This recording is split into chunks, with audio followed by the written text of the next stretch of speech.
The methods of embalming, or treating the dead body, that the ancient Egyptians used is called mummification. Using special processes, the Egyptians removed all moisture from the body, leaving only a dried form that would not easily decay. It was important in their religion to preserve the dead body in as lifelike a manner as possible. So successful were they that today we can view the mummified body of an Egyptian and have a good idea of what he or she looked like in life. 3,000 years ago, mummification was practiced throughout most of early Egyptian history. The earliest mummies from prehistoric times probably were accidental, by chance, dry sand and earth, since Egypt has almost no measurable rainfall, preserved some bodies buried in shallow pits dug into the sand. About 2600 BC, during the 4th and 5th dynasties, Egyptians probably began to mummify the dead intentionally. The practice continued and developed for well over 2,000 years,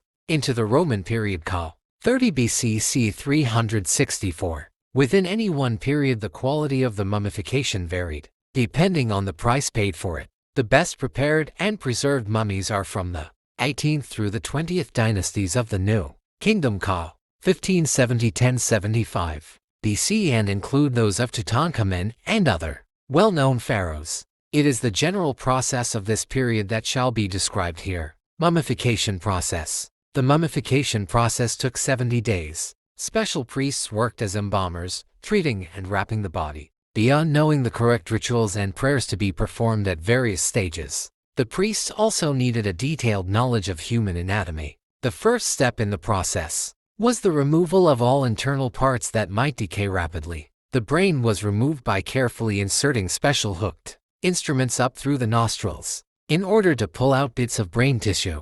It was a delicate operation, one which could easily disfigure the face. The embalmers then removed the organs of the abdomen and chest through a cut, usually made on the left side of the abdomen. They left only the heart in place, believing it to be the center of a person's being and intelligence. The other organs were preserved separately, with the stomach, liver, lungs, and intestines placed in special boxes or jars today called canopic jars. These were buried with the mummy. In later mummies, the organs were treated, wrapped, and replaced within the body. Even so, unused canopic jars continued to be part of the burial ritual. The embalmers next removed all moisture from the body. This they did by covering the body with natron, a type of salt which has great drying properties, and by placing additional natron packets inside the body. When the body had dried out completely, embalmers removed the internal packets and lightly washed the natron off the body. The result was a very dried out but recognizable human form.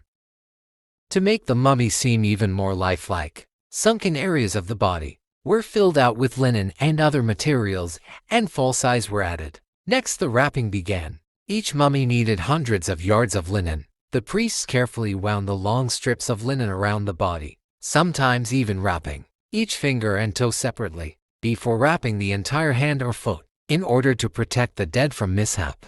Amulets were placed among the wrappings and prayers, and magical words written on some of the linen strips. Often the priests placed a mask of the person's face between the layers of head bandages. At several stages the form was coated with warm resin, and the wrapping resumed once again. At last, the priests wrapped the final cloth, or shroud, in place and secured it with linen strips. The mummy was complete. The priests preparing the mummy were not the only ones busy during this time. Although the tomb preparation usually had begun long before the person's actual death, now there was a deadline, and craftsmen, workers, and artists worked quickly. There was much to be placed in the tomb that a person would need in the afterlife. Furniture and statuettes were readied. Wall paintings of religious or daily scenes were prepared, and lists of food or prayers finished. Through a magical process, these models, pictures, and lists would become the real thing when needed in the afterlife.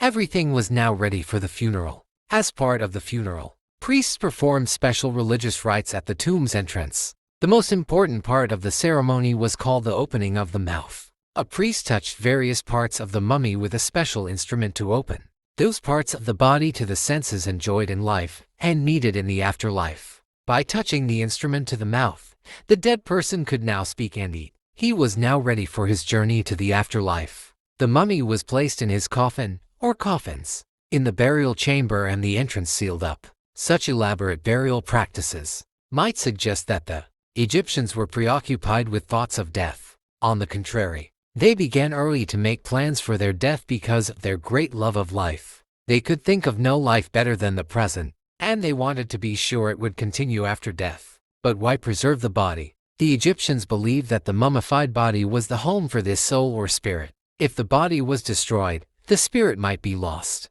The idea of spirit was complex, involving really three spirits: the Ka, Ba, and Ak. The Ka, a double of the person, would remain in the tomb and needed the offerings and objects there. The Ba, or soul, was free to fly out of the tomb and return to it. And it was the Ak, perhaps translated as spirit, which had to travel through the underworld to the final judgment and entrance to the afterlife. To the Egyptian, all three were essential.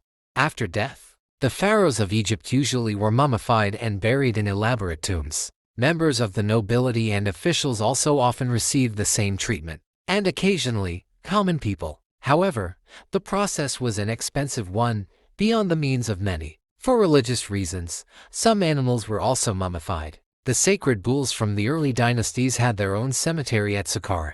Baboons, cats, birds, and crocodiles, which also had great religious significance, were sometimes mummified, especially in the later dynasties. The study of mummies today, ancient writers, modern scientists, and the mummies themselves all help us better understand the Egyptian mummification process and the culture in which it existed. Much of what we know about the actual process is based on the writings of early historians such as Herodotus, who carefully recorded the process during his travels to Egypt around 450 BC. Present-day archaeologists and other specialists are adding to this knowledge. The development of X-rays now makes it possible to X-ray mummies without destroying the elaborate outer wrappings. By studying the X-rays or performing autopsies on unwrapped bodies, experts are learning more about diseases suffered by the Egyptians and their medical treatment. A better idea of average height and lifespan comes from studying the bones.